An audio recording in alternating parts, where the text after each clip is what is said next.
Доброе утро, дорогие телезрители! Это «Утро Якутии» на каналах «Якутия-24» и НВК «Саха».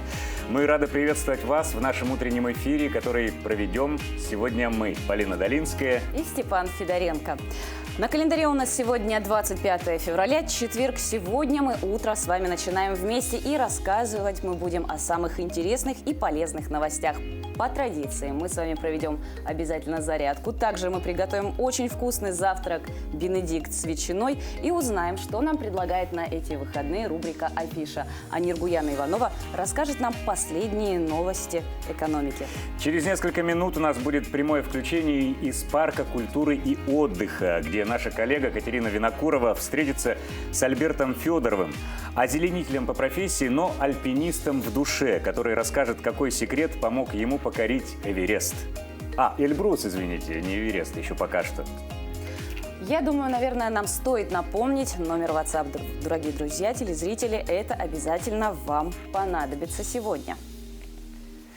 Наш номер 8 914 273 44 88.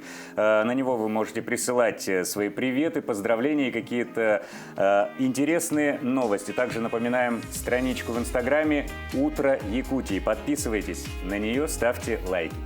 В это утро мы с вами, друзья, проведем конкурс на самого внимательного телезрителя. А сейчас, я думаю, самое время узнать о погоде.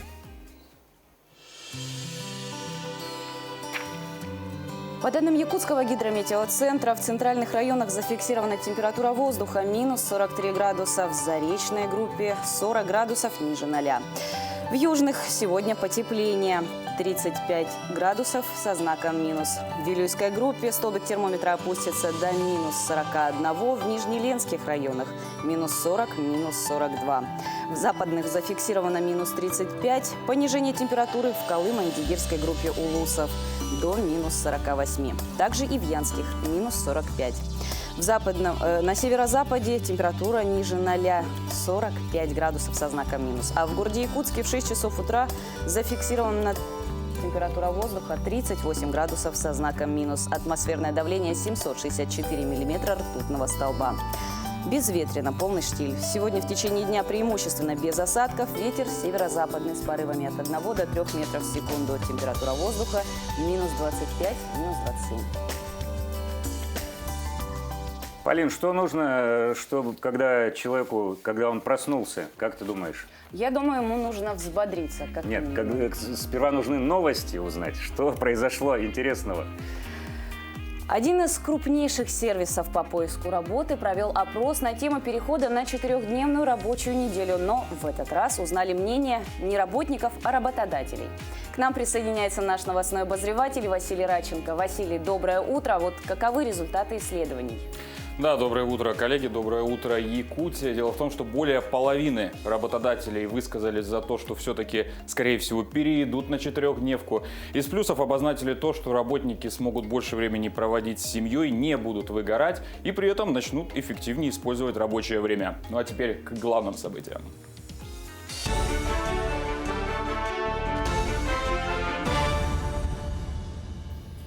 Президент Владимир Путин подписал закон, запрещающий водителям и кондукторам высаживать безбилетного ребенка из автобуса, троллейбуса или трамвая.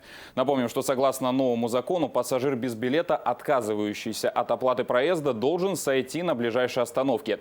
Однако прямо указано, что это требование не распространяется на детей в возрасте до 16 лет, едущих без сопровождения взрослых.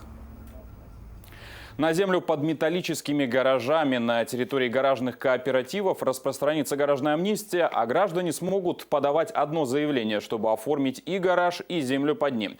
Бюрократии должно стать как можно меньше, говорят парламентарии, и сообщили последние новости о готовящейся гаражной амнистии. Сейчас в Госдуме готовится ко второму чтению законопроект, упрощающий процедуру их оформления. Планируется распространить амнистию на земельные участки под сваренными металлическими гаражами, независимо от того, являются ли они капитальными, если земля была выделена ГСК под строительство гаража.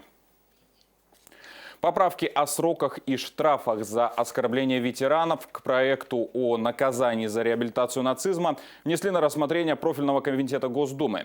Они войдут как в Кодекс об административных правонарушениях, так и в Уголовный кодекс. Наказание за реабилитацию нацизма в сети включает в себя отрицание фактов, установленных Нюрнбергским трибуналом, и распространение заведомо ложных сведений о Советском Союзе. За это будет грозить штраф до 3 миллионов рублей или лишение свободы до 5 лет. Глава Якутии Айсан Николаев посетил крупнейшие республиканские медицинские учреждения. Рабочий объезд прошел в рамках национального проекта здравоохранения.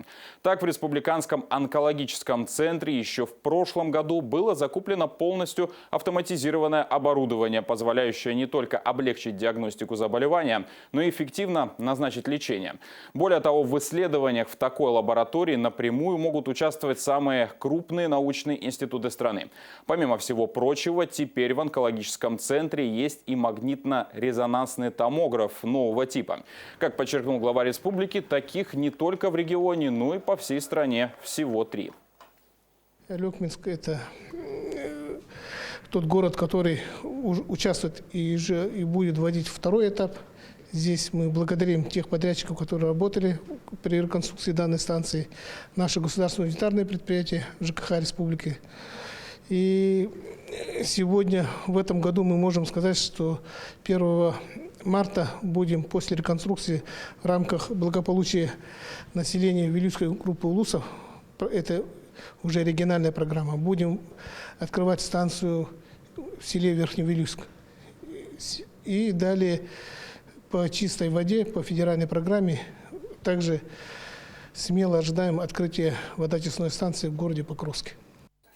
Капитальный ремонт, не проведенный в прошлом году в связи с пандемией, будет в полной мере проведен в текущем. Об этом заверяют действующие подрядчики. Тем временем подходит к концу прием заявок на включение в реестр подрядных организаций Министерства ЖКХ. Срок установлен до 26 февраля.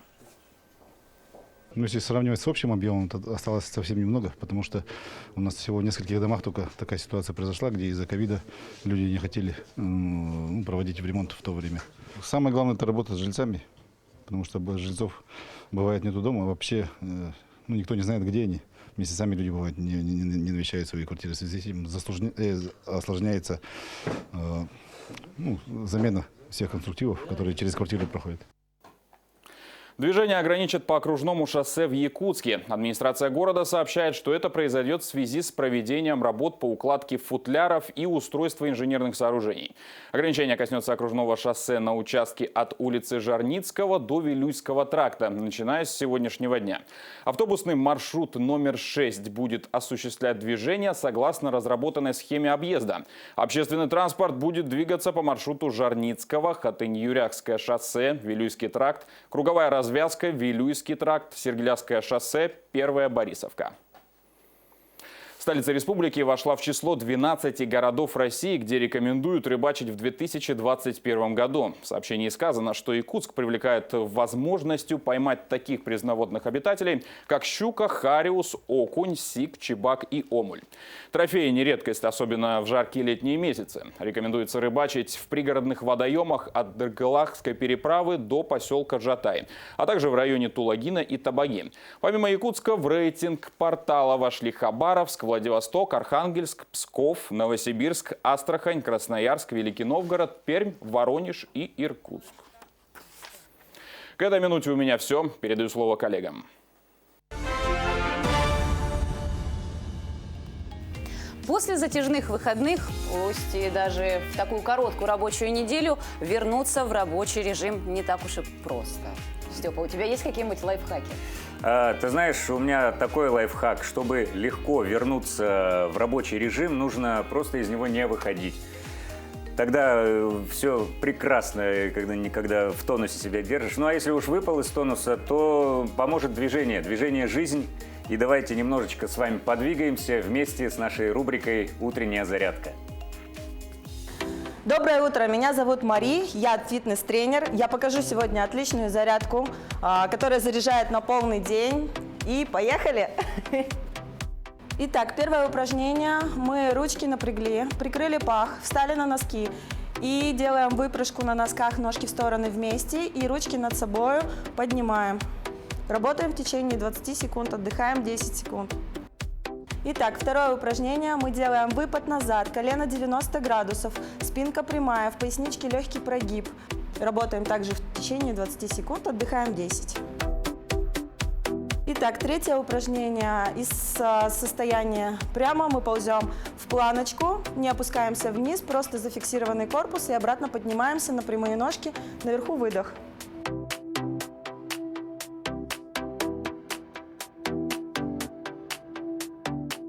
Четвертое упражнение. Мы садимся в стул, делаем легкую выпрыжку вверх на носки и обратно также приземляемся мягко на носки. Колени 90 градусов, ягодицы отводим назад, в пояснице легкий прогиб.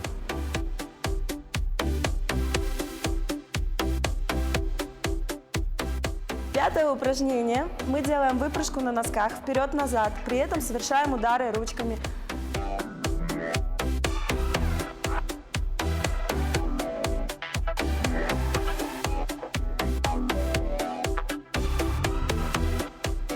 Из состояния стульчик, из приседа, да, мы совершаем подъем вверх, делаем локоть колено на выдохе, обратно возвращаемся в стул, делаем носок, ручка, обратно в стул, противоположная рука, опять колено, опять сели в стул и опять противоположный носочек на выдохе.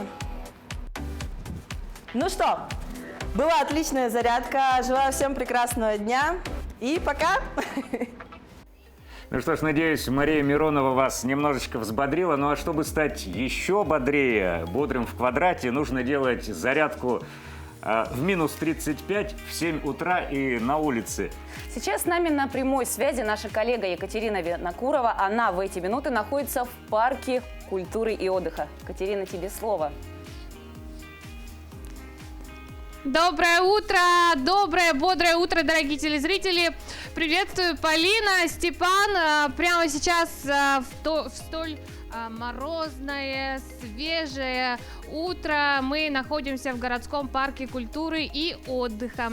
Издавна люди хотели покорять самые высокие вершины, и с приходом современных технологий, оборудования, средств связи это стало доступным для многих туристов, как и для человека, который стоит рядом со мной. Рада представить вам Альберта Федорова, который совершил успешное восхождение на вершину Эльбрус. Все верно, Альберт? Да, здравствуйте. Доброе утро. Ну, расскажите, насколько это было сложно? Наверняка это было сложно. Как вы готовились к восхождению? Я тогда благодарю. Я тут работаю в парке городском. Я особо сильно не тренировался, только здесь бегал. Вся суть моей тренировки была только в этом, можно так сказать. Так, ну я знаю, что вы 3 раза в неделю, по-моему, бегали, да? Ну, потихоньку, сначала километр, потом 2, потом 3. И не 3, а 4 раза в неделю примерно так бегал. Вот так. И, ну, по сколько часов? Это своего рода оздоровительный бег, ведь правильно? Нет, ну, когда ты идешь в гору, да, ты осознаешь, что надо сильно тренироваться. И только, ну, можно сказать, ради этого нужно сильно бегать, да. И все. Ну, достаточно тогда только бега, чтобы покорить вершину? Или какие-то еще физические нагрузки должны быть? Да, ну, надо тренировать выносливость. Это самое главное. Ну и обычные тренировки тоже должны быть, я думаю. Я сам просто так бегал. Ну, так. Этого, можно сказать, хватило. Альберт, ну сколько потребовалось времени, чтобы покорить вершину? Сколько часов, дней, боюсь спросить, недель? Это заняло примерно неделю. Ну, грубо говоря, где-то 7 дней. Ну, поднимаешься, спускаешься, акклиматизационные выходы называется вот это вот, да. Чигет, там поляна, как там, ну, водопад Девичьи Косы, потом непосредственно на саму гору, скалы Пастухова, и так постепенно поднимаешься. Ну вот, и 28 августа мы достигли вершины. Я ходил с группой Mountain Guide, это Сергей Баранов там руководит, и он сам нас лично сам повез туда. Вот, хорошая команда, всем рекомендую. Но во время восхождения были такие мысли вернуться назад, обратно? Нет, я не смогу. Все-таки психологическая тоже какая-то подготовка должна быть, да, наверное? Да, ну нет, чтобы все бросить и уйти, такого не было. Ну, там все-таки все не бесплатно, надо заплатить, потом все заплатил, все бросил, такого не было. Ну, это не только деньги, конечно, но это желание, мечты, можно сказать, исполнение мечты. Да. Поставил цель и выполнил. Вот так. Самое главное для меня вот это было. Все. Альберт, ну мы не зря находимся в парке культуры и отдыха. Я знаю, что ваша профессия далеко не связана со спортом, да? Расскажите о своей интересной деятельности в парке. Я тут работаю мастером зеленого хозяйства.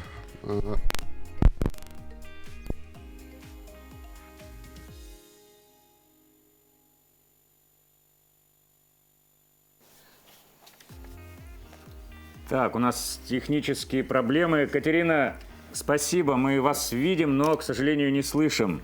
Большое спасибо вам, Екатерина, за такую интересную беседу. Мы напоминаем, что наша коллега беседовала с экстремалом-путешественником Альбертом Федоровым, который поделился о том, как же заниматься спортом на свежем воздухе. Ну и, дорогие друзья, сейчас мы объявляем небольшой конкурс на самого внимательного зрителя. Какую вершину планирует покорить наш герой из прямого включения Альберт Федоров?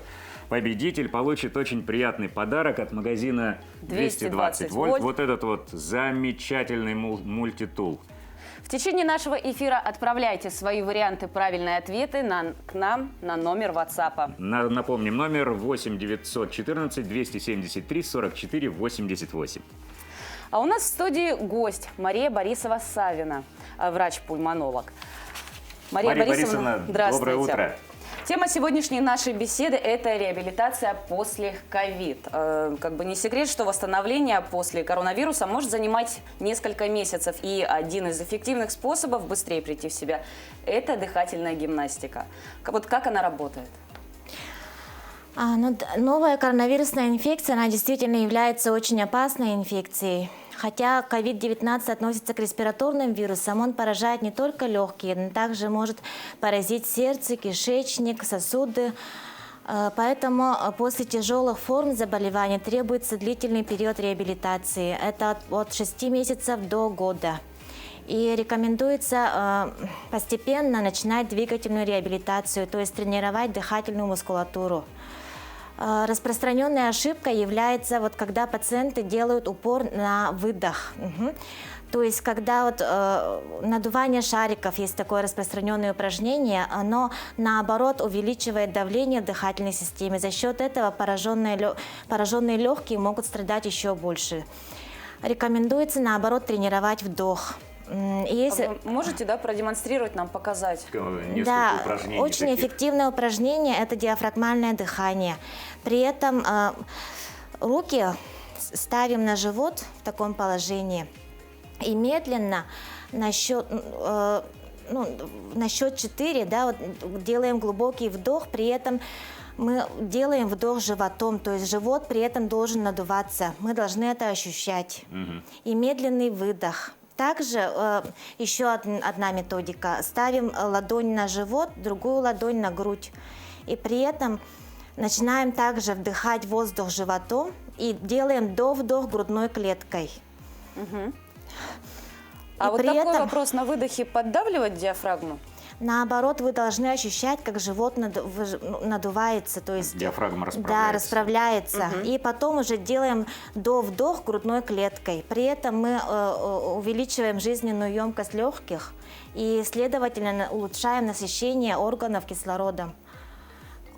Также существует множество различных приспособлений для дыхательной гимнастики. Но это известные тренажеры Фролова есть, Самоздрав.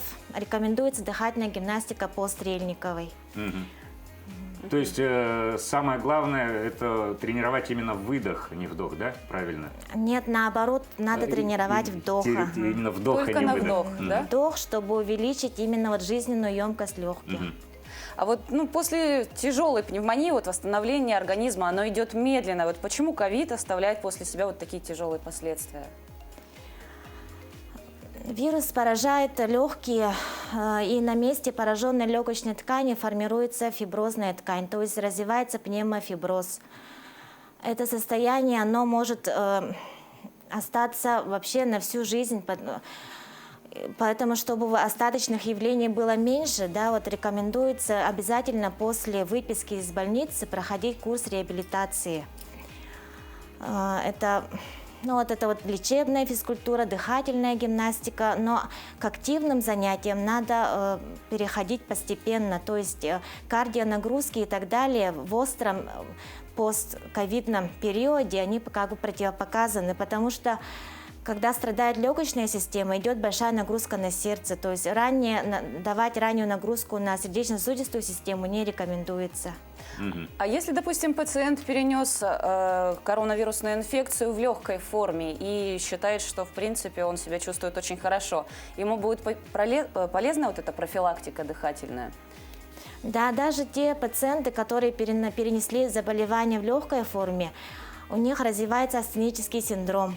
Он проявляется недомоганием, общей слабостью, сонливостью, какими-то психоневрологическими нарушениями, бессонница, депрессия может развиться. Поэтому таким пациентам рекомендуется комплексная тоже реабилитация с включением санаторно-курортного лечения, соляные пещеры, все то, что может хорошо повлиять на общий тонус организма. А если человек переболел в легкой форме, не зная о том, что он был распространителем этой инфекции, и все эти вышеперечисленные симптомы, он спишет на весеннее недомогание? В любом случае надо укреплять организм, правильно питаться, вести здоровый образ жизни, потому что любые респираторные инфекции, они, как правило, не проходят бесследно. Ну и какие-то еще рекомендации дайте, помимо дыхательной гимнастики, переболевшим пациентам? Рекомендуется регулярное наблюдение у своего участкового терапевта, рекомендуется не переохлаждаться, избегать контакта с инфекционными больными, постепенно возвращаться к обычному образу жизни, то есть постепенно наращивать темп нагрузок, правильно питаться, включить в рацион больше овощей и фруктов, принимать поливитамины. Гулять, например, как наш предыдущий герой нашего сюжета. Да, больше конечно. гулять на свежем воздухе, да? Да, больше свежего воздуха, конечно. Большое спасибо, Мария Борисовна, за такое развернутое интервью и что вы нам дали такие полезные рекомендации. Спасибо. В Якутию поступило всего 54 812 доз вакцин против коронавирусной инфекции. Прививку получают в городе Якутске, Валданском, Вилюйском, Мегино-Кангаласском, Хангаласском и Усть-Алданском районах. О том, как проходит вакцинация в Нерюнгри, в нашем следующем сюжете. Оперштаб Нерюнгринского района подтверждает, что несмотря на стабильную эпидобстановку в Нерюнгри, меры по распространению новой коронавирусной инфекции и недопущению роста заболеваемости острыми вирусными инфекциями остаются прежними. Это соблюдение дистанции, масочного режима, режима дезинфекции и проветривания, а также недопущение проведения массовых мероприятий. Еще одной важной мерой борьбы с коронавирусом является вакцинация. Первая партия вакцины уже использована. Привиты более 1000 человек. Полностью закончена вакцинация по первой вакцине. Второй компонент сейчас начинает использоваться для вакцинации, и после 21 дня после получения второго компонента люди уже будут иммунизированы и иметь достаточный достаточно эффективный иммунитет против новой коронавирусной инфекции. Прежде всего, вакцинации подлежат группы риска. Это граждане старше 65 лет, работники здравоохранения, образования и социальной сферы. Мы отрабатываем эти группы риска как по заявке от предприятия, либо от организации, так и непосредственно граждане могут записаться к нам на вакцинацию по телефонам колл-центра 59 133. Кроме этого, в госуслугах есть возможность оставить заявку на вакцинацию. Через личный кабинет пациенты заходят, оставляют заявочку, после чего наши сотрудники созваниваются и записывают их на определенное время. Тем не менее, радует, что обстановка налаживается. Ограничительные меры по сравнению с началом пандемии значительно ослабляются. Будем ждать результатов вакцинации, когда будут привиты более 60% населения, что обеспечит качественную иммунную прослойку. Ирина Кичигина, Вадим Барашков, Сергей Козюра, Нерюнгри. А мы напоминаем, что прямо сейчас у нас проходит конкурс на самого внимательного телезрителя. Да, напоминаем наш номер в WhatsApp 8 914 273 44 88. На него присылайте свои ответы. Напомню, вопрос звучал так. На какую вершину поднялся герой Альберт Федоров? Победитель получит приятный подарок от нашей редакции, от нашего спонсора 220 вольт. Вот такой замечательный подарок отправится самому внимательному телезрителю.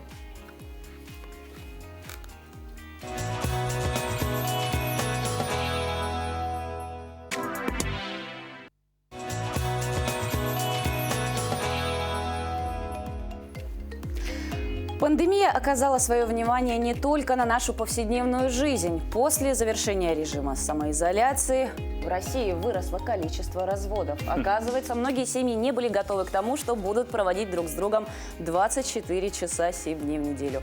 Степа, а вот как ты перенес вообще вот эту изоляцию, пандемию? Не развелся.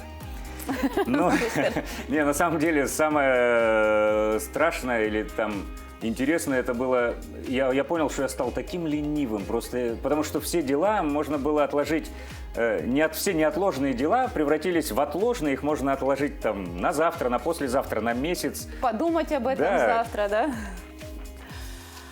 Ну, а сейчас, друзья, у нас самое время узнать о том, как психологи считают, что изоляция, психологи вообще считают, что изоляция нарушила систему адаптации человека.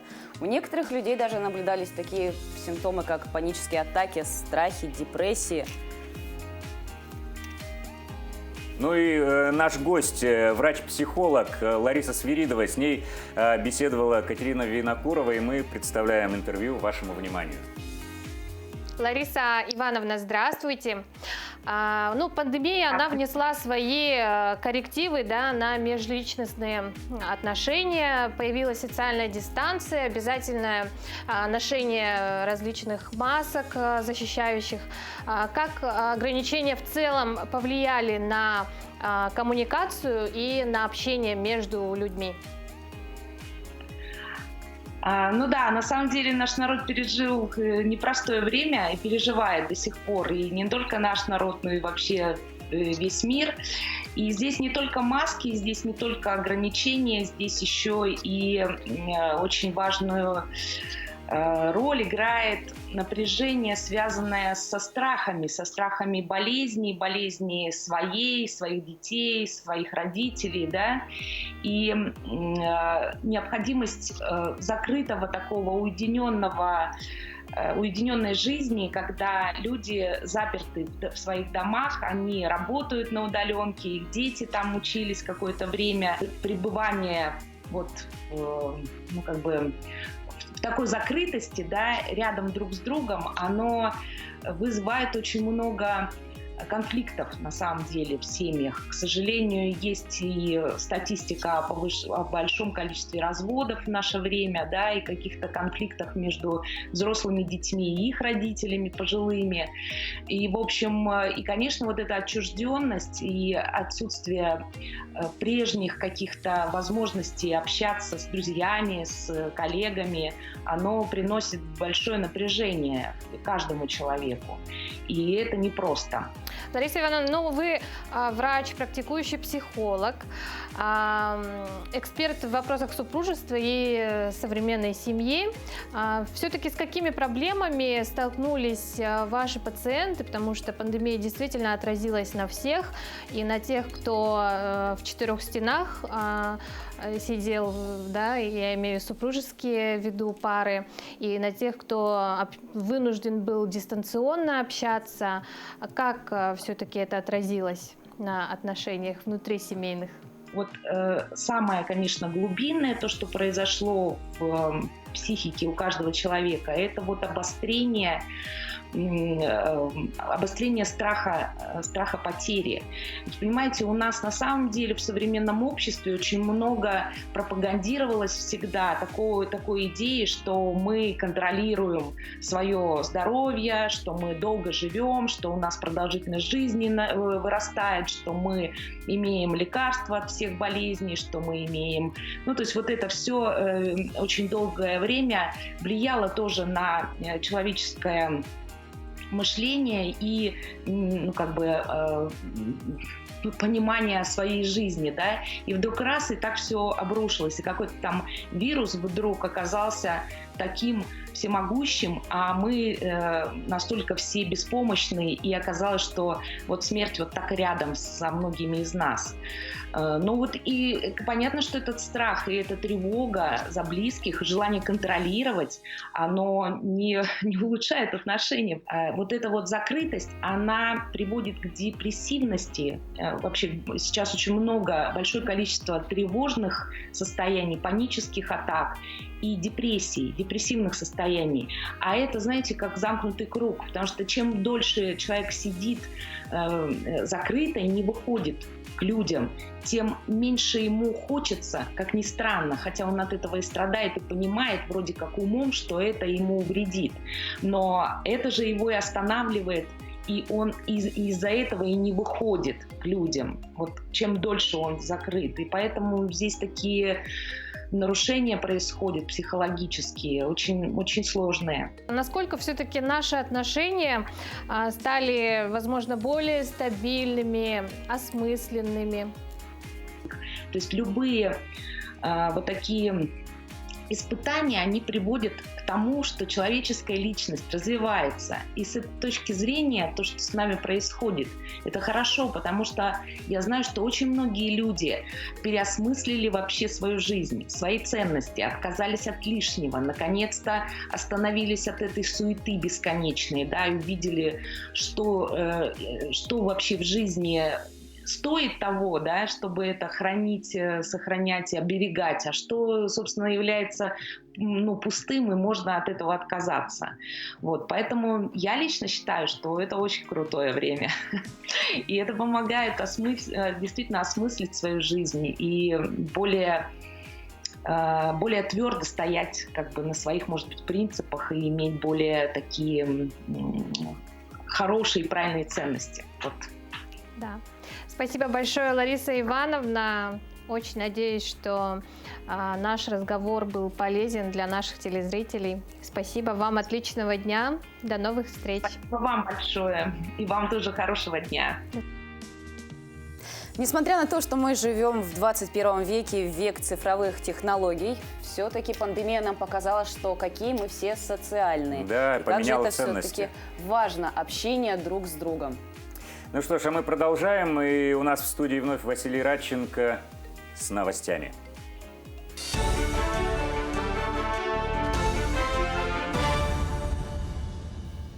Якутия находится на 67-м месте в России по заболеваемости на 100 тысяч населения. Это серьезный результат, говорящий о проведенной работе. Об этом заявил глава республики Айсан Николаев. Он также рассказал о прививочной кампании и отметил, что, получив прививку, сам чувствовал себя нормально. Сейчас в республике имеется 55 тысяч доз вакцины, из которых 37 тысяч уже поставлено.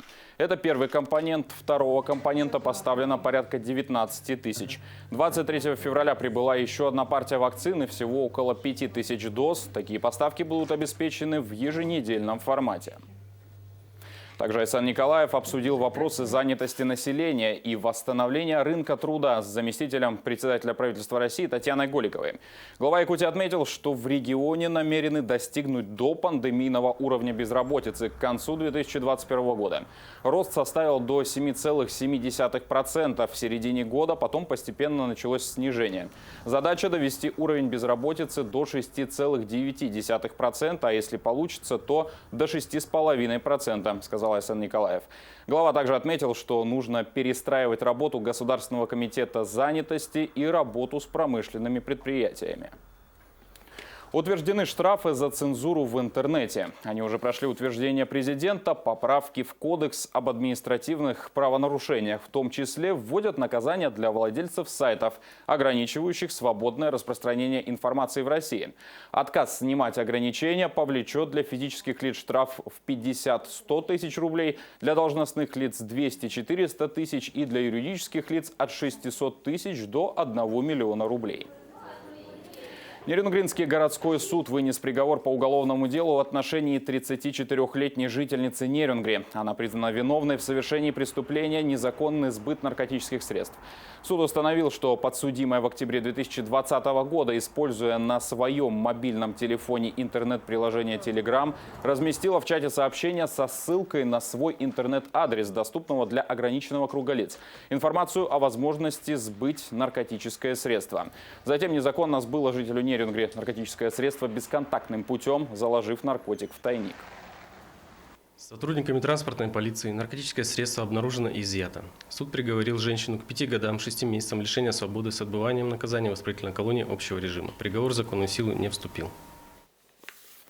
Более 2 миллиардов рублей направят на развитие улично-дорожной сети столицы республики в 2021 году. Средства поступят в рамках нацпроекта «Безопасные и качественные автомобильные дороги», инициированного президентом России Владимиром Путиным. В план на территории Якутска в 2021 году вошли 43 объекта протяженностью почти 49 километров. В селах Тулагина и Табага построят подъездные дороги в кварталах, где проживают многодетные семьи. Запланирован капремонт проспекта Ленина, окружного шоссе, улиц Пирогова, Ильминской, Бабушкина и так далее. 2 студента из Якутии вышли в полуфинал профессионального конкурса «Учитель будущего». Он входит в президентскую платформу «Россия – страна возможностей». Конкурсные испытания пройдут в течение 3 дней с 24 по 26 февраля. Проект проводится при поддержке Министерства просвещения России. Наш регион представляют студенты Северо-Восточного федерального университета. Отмечается, что победители получат возможность пройти образовательные стажировки во всероссийских детских центрах «Артек», «Океан», «Орленок», «Смена», а также в образовательном центре «Сириус». Это отличная возможность проявить себя, проверить себя, узнать что-то новое. Интересно испытать себя. Да.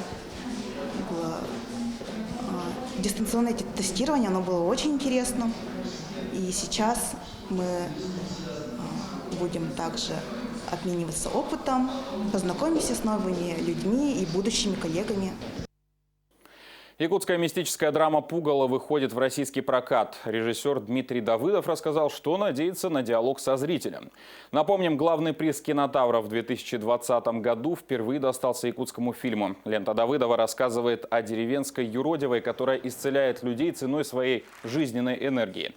Фильм «Пугало» стал для Давыдова 3-й полнометражной работой после картин «Костер на ветру» и «Нет Бога, кроме меня». На 2021 год режиссер планирует сразу 4 новых проекта. Все с расчетом на фестивале. К этой минуте у меня все. Хорошего вам дня. Спасибо, Василий. Ну а мы продолжаем с пожеланиями всем доброго, прекрасного утра. Степа, а вот какие ассоциации у тебя вызывает имя Бенедикт?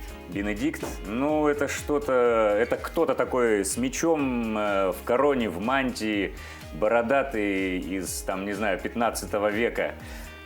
Я думаю, у многих наших телезрителей это имя вызывает точно такие же ассоциации. Но на самом деле Бенедикт, оказывается, бывает еще и вкусным.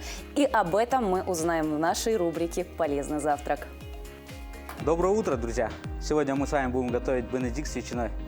Для того, чтобы приготовить бенедикт с ветчиной, нам потребуется 3 яйца, соус чимичури, обычный хлеб, и ветчина. Для приготовления бенедикта нам потребуется, чтобы мы отделили белки от желтков.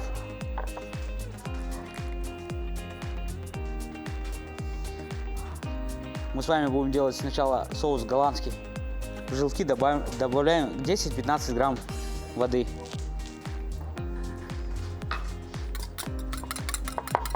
Как желтки и вода у нас подружились, мы начнем готовить водяную баню. Тонкой струей мы заливаем водяную баню, желтки, помешиваем без остановки, чтобы у нас желток и вода не сварились, у нас не получилась яичница какая-нибудь, а именно соус был. Наши желтки и вода подружились, мы уберем их в сторону. Затем на водяной ванне примерно 120 грамм сливочного масла растопим. Как наше масло растопилось, мы аккуратненько убираем. Затем уменьшаем огонь, обратно ставим наши желтки, размешиваем. И чтобы наш соус получился без перышков, без хлопьев, тонкой струей заливаем в желтки сливочное масло. Затем добавляем винный уксус. У кого нету винного уксуса, можно добавить немного красного вина. Пару капель, 5-4 грамма. Соус у нас должен получиться однородный, не жидкий, не густой. Пожалуйста, наш соус готов. Затем мы нарежем предварительно такой хлеб, порежав на треугольнички. Жарим не на сильном огне. На сковородочке можно прям дать просто колер. Вот такой у нас получился ароматный хлебушек. Затем тщательно смазав соусом чимичури. Соус чимичури готовится легко. Можно добавить всю зелень, немножко чеснока, оливковое масло и все через блендер пропустить. Берем ветчину или любую колбасу на ваш выбор. Затем мы готовим с вами яйцо пашот. Чтобы сделать яйцо пашот, нам потребуется вода, кипяток, 9% уксус, грамм 10-15. Все, наша вода вскипятилась. Затем мы добавляем яйцо. Обязательно сделав вороночку.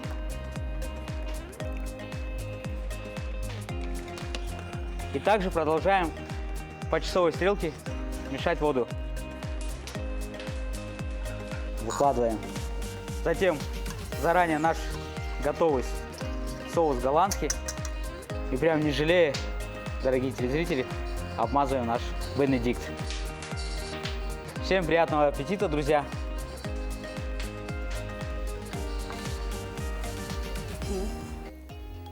Казалось бы, простейшие ингредиенты, которые есть у каждой хозяйки на кухне и у каждого хозяина.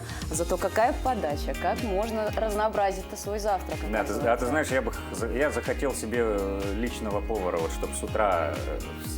Я проснулся, а яйцо пашот уже было сварено. Еще горячее, да, и прямо стоит. И так вытекает, как в сюжете.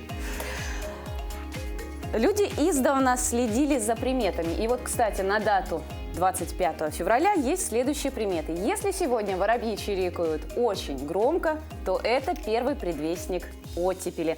А если же день выдался холодным, то значит это будет у нас теплый март и ранняя весна.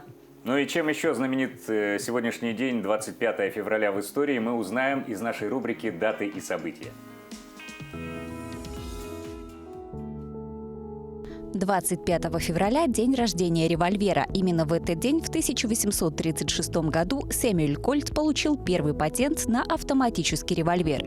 Сегодня также Национальный день Кувейта. Праздник основали в 1961 году в честь установления независимости от британского протектората.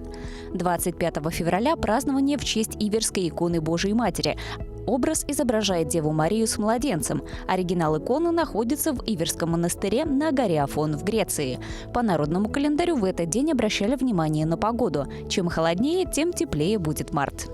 25 февраля 1721 года Петр I учредил Синод, верховный орган управления церковью. Он представлял собой собрание представителей христианской церкви для решения вопросов и дел вероучения, религиозной и нравственной жизни, устройства и других вопросов. В 1837 году в этот день деревенский кузнец и электрик-самоучка из американской глубинки Томас Девенпорт получил патент на электродвигатель постоянного тока. 25 февраля 1956 года на закрытом заседании 20-го съезда КПСС Хрущев выступил с обвинениями против Сталина. 25 февраля 1841 года родился Агюст Ренуар, французский живописец, график и скульптор. В 1873 году в этот день на свет появился Энрико Карузо, итальянский оперный певец, тенор. 25 февраля 1943 года родился Джордж Харрисон, английский рок-музыкант, певец, композитор, продюсер, гитарист группы «Битлз». В 1959 году в этот день появился на свет Алексей Балабанов, российский кинорежиссер, сценарист, продюсер и актер. Именины в этот день отмечают Алексей, Антон, Евгений и Мария. Ничего себе, и Харрисон, и Балабанов прям сегодня родились. А столько именинников у нас Да. сегодня. Так что, друзья, от всей души вас поздравляем, если вы сегодня отмечаете либо день рождения, либо свои именины. Ну а мы немножко к насущным проблемам перейдем. Счетная палата оценила объем средств, выделенных из резервного фонда правительства России на борьбу с последствиями распространения коронавируса. Более подробная информация у Нюргуяны Ивановой в рубрике «Новости экономики».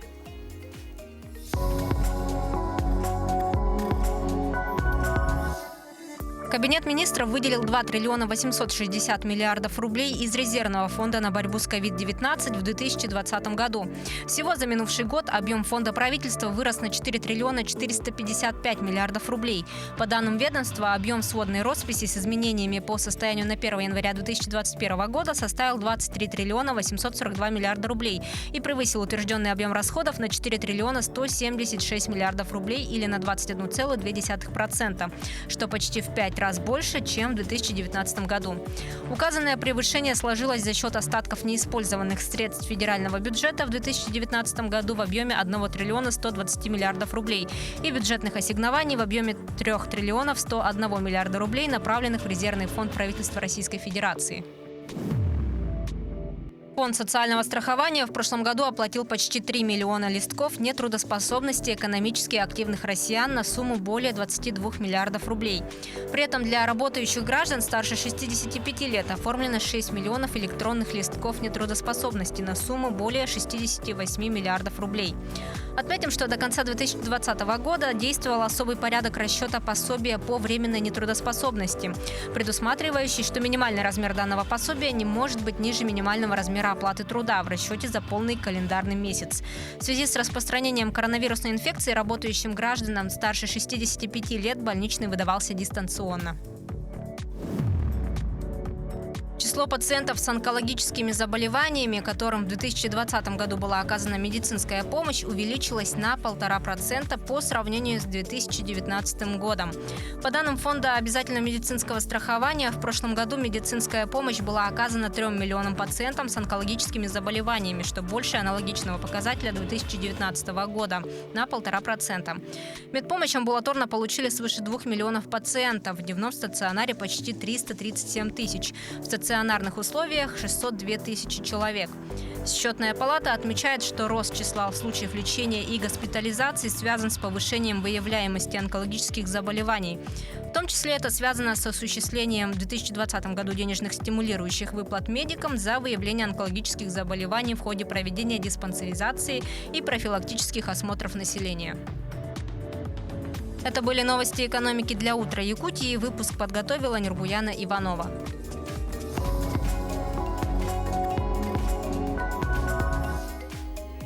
На сегодняшний день наш якутский кинематограф переживает большой подъем. Именно сегодня, как уже сообщил ранее наш коллега Василий Радченко, состоится долгожданная всероссийская премьера кинофильма Дмитрия Давыдова «Пугало».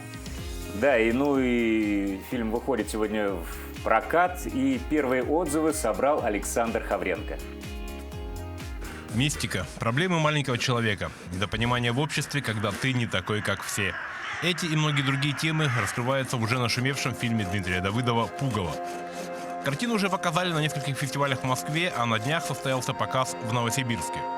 Я осталась под огромным впечатлением, конечно, да, и надо сказать то, что самая главная героиня присутствовала, да, что мы ее послушали, что мы ее услышали, что она рассказала про этот фильм, это, конечно, усилило впечатление. Мы скучаем по родине, и тут как раз такая возможность вернуться хотя бы так. Отрадно, что на показ в Новосибирске пришли не только наши земляки, живущие в этом городе, но и новосибирцы, никогда не бывавшие в Якутии и мало что знающие о якутском кино. Фильм потрясающий, просто магический. Я первый раз вообще на якутском фильме, то есть до этого якутское какое-то творчество кино для меня было незнакомо. Очень сильное впечатление, потрясающие актеры. Меня поразило то, что единственные профессиональные актеры – это главная героиня, остальные – это просто жители деревни. Сама концепция таких фильмов, она привлекательная тем, что она достаточно, да, она самобытная, достаточно простая, и в то же время в нее входит очень много комплекс вот таких сюжетов, да, вот да, как говорили люди, да, вот многослойность там присутствует, вот она там есть, и это отделяет вот качественное кино от некачественного. Сегодня, к радости всех любителей кино, фильм «Пугало» наконец-то выходит на большой экран. Я думаю, что в этом фильме каждый найдет что-то свое. Это фильм неоднозначный, он говорит о разных вещах, говорит на разные идеи, поэтому я думаю, что в каждом зрителе мы найдем какой-то отклик и что-то такое свое уникальное зритель уловит, и нам интересно узнать ваше мнение. Поэтому приглашаем вас в кино. Чем именно вас зацепит «Пугало», мы не беремся предсказывать. Но то, что как минимум он не оставит вас равнодушными, это точно. Александр Хавренко, Светлана Кан, Якутск. В нетерпении жду именно премьеры этого кинофильма, и в эти же выходные у меня уже запланирован поход в кинотеатр. Конечно, Степа, у тебя обязательно надо посмотреть. Настолько нашумела картина, что просто обязаны все сходить. А в нашей традиционной рубрике «Пусть мама придет» вы сегодня познакомитесь с мальчиком Сашей. Ему всего 2 года. Он смышленый, трогательный малыш, которому очень нужна семья. Знакомьтесь, Саша. Мальчик родился в ноябре 2018 года. Он тихий, спокойный и усидчивый ребенок. С большим удовольствием Саша играет с машинками, изучая их конструкцию и движение колес. Саша предпочитает играть самостоятельно. Ему не очень нравятся шумные игры с другими детьми. Саша очень любит слушать сказки, любит внимание взрослым, хорошо идет на контакт, внимательно следит за действиями окружающих. Повторяет за ними отдельные звуки, слоги, передает интонацию. Саша самостоятельно кушает, ложку держит правильно, аппетит у него хороший, эмоционально реагирует на музыку и звучащие игрушки. Мы очень надеемся, что Саша обретет семью.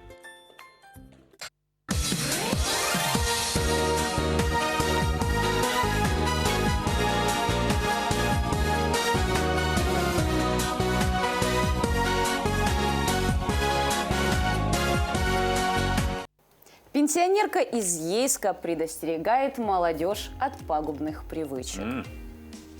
Бабушка, а это ты спрятала все сигареты? Так точно! И выкинула! Я Супергуся за сигарету не беруся! Пока Минздрав предупреждает, Супергуся всех спасает! В 77 лет пенсионерка Екатерина активно ведет ТикТок при поддержке своих родственников. Себя она называет Супер Буся по аналогии с Суперменом. Пенсионерка борется с пагубными привычками. Решение перейти на платформу ТикТок, как признается бабушка, было спонтанным. Внучка Алена показала ей фотографии и предложила вести социальные сети. Поддержку бабушка находит в лице своих близких и друзей. По мнению ее дочери, ТикТок Супер Буси поднимает социальные проблемы. В шуточной форме Горбунева доносит серьезную информацию до молодого поколения. Новый контент, где бабушка борется со снюсом, сигаретами и двоечниками, стали очень популярными. Ну, какая замечательная бабушка, да, вот именно современные проблемы требуют современных решений, несмотря на то, что пагубные привычки у нас это прям просто бич нашего общества. Но главное, чтобы это работало, и это бабуся. Нам с детства говорят, что взрослых слушать это очень хорошо. Находчивая кошка из Чебоксар, у которой внезапно проснулась жажда к путешествиям, решила не откладывать свою мечту в долгий ящик. Пушистый зверек выбрала в качестве автомобиля колонну военной техники. Военные сделали остановку в придорожном кафе, где путешественница их и заприметила. Ну что ж, пришло время подвести итоги нашего такого мини-конкурса. Напомню, мы задавали вопрос, на какую вершину поднялся наш герой нашего сюжета Альберт Федоров. Очень много ответов пришло, очень много правильных ответов. Но самый первый, кто успел, этот участник, сейчас я уточню, чтобы не было ошибки. Вот он. Номер... Последние 4 цифры номера 7740. Мы поздравляем. Поздравляем вас с победой. Победителя. Правильный ответ Эльбрус, само собой разумеется. Вот этот замечательный приз от нашего спонсора магазина 220 вольт отправляется именно вам. Вот так мы и проверили, кто просыпается вместе с нами, да. Кто самый внимательный и самый активный. И судя по аватарке участника, этот приз как раз для него. Судя по аватарке, участник мужчина. Как раз в преддверии после 23 февраля все равно приятно продолжать получать подарки. Напомню также еще раз наш WhatsApp номер 8 914 273 44 88. На этот номер вы можете присылать свои какие-то приветы, поздравления для своих близких, какие-то ваши интересные новости.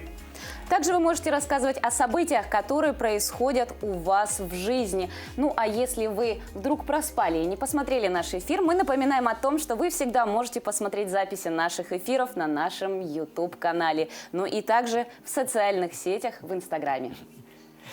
Ну что ж, на этом наш утренний эфир подходит к концу. Желаем вам всего самого-самого доброго, чтобы ваш день прошел хорошо. Начинайте утро вместе с нами. Всего доброго!